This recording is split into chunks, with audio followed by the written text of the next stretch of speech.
আসসালামু আলাইকুম ওয়া রাহমাতুল্লাহি ওয়া বারাকাতুহু। আপনাকে স্বাগতম আল হক মিডিয়া ভিশনে।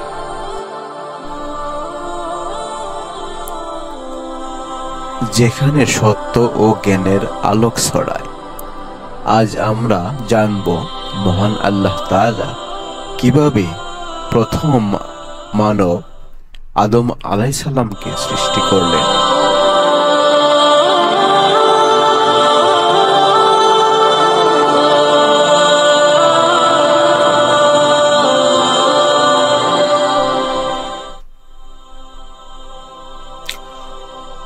অনেক অনেক আগে, যখন কিছুই ছিল না, না মানুষ, না জানোয়ার, না পৃথিবী, তখন ছিলেন কেবল মহান আল্লাহ সুবহানাহু ওয়া তাআলা।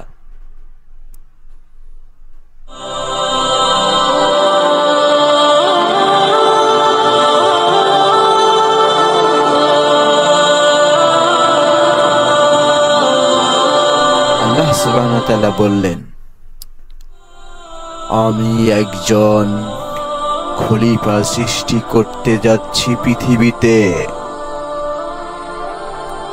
ফেরেশতারা মৃদু কণ্ঠে বললেন, হে আল্লাহ, আপনি কি এমন কাউকে সৃষ্টি করবেন যারা সেখানে বিপর্যয় ঘটাবে ও রক্ত ঝরাবে? আমরা তো আপনারই তাসবিহ ও পবিত্রতা বর্ণনা করি। আল্লাহ সুবহানাহু ওয়া তাআলা বললেন, আমি যা জানি তোমরা তা জানো না।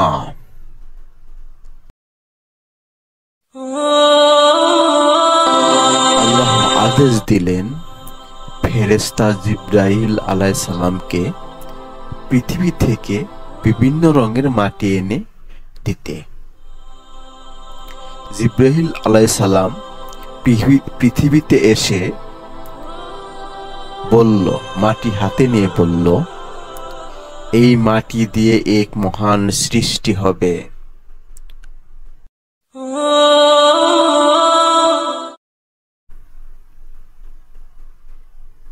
আল্লাহ সেই মাটি দিয়ে এক অনন্য অবয়ব তৈরি করলেন মানব আকৃতিতে।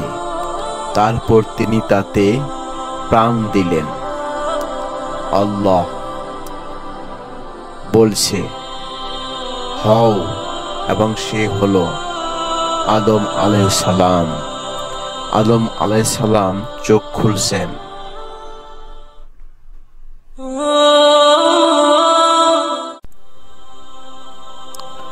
আল্লাহ সুবহানাহু ওয়া তাআলা আদেশ দিলেন সকল ফেরেশতাকে আদমকে সিজদা করতে।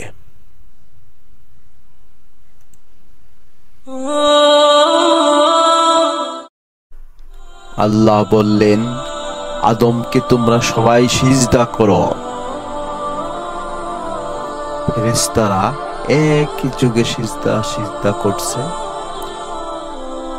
কিন্তু ইবলিস বলিষ্ঠ কণ্ঠে বলে, আমি সিজদা করব না।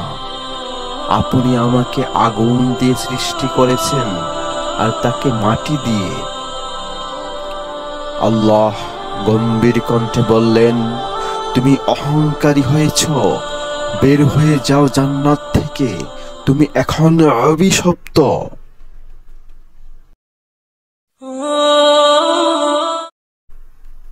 এভাবেই আদম আলাইহিস সালাম হলেন মানব জাতির প্রথম পিতা।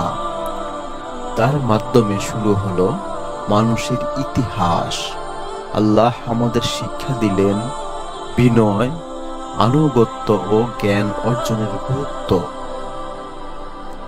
আসুন আমরা আল্লাহর আদেশ মেনে চলি এবং আদম আলাইহিস সালাম এর উত্তরসূরি হিসেবে একটি সুন্দর ও ন্যায়পরায়ণ জীবন গড়ে তুলি।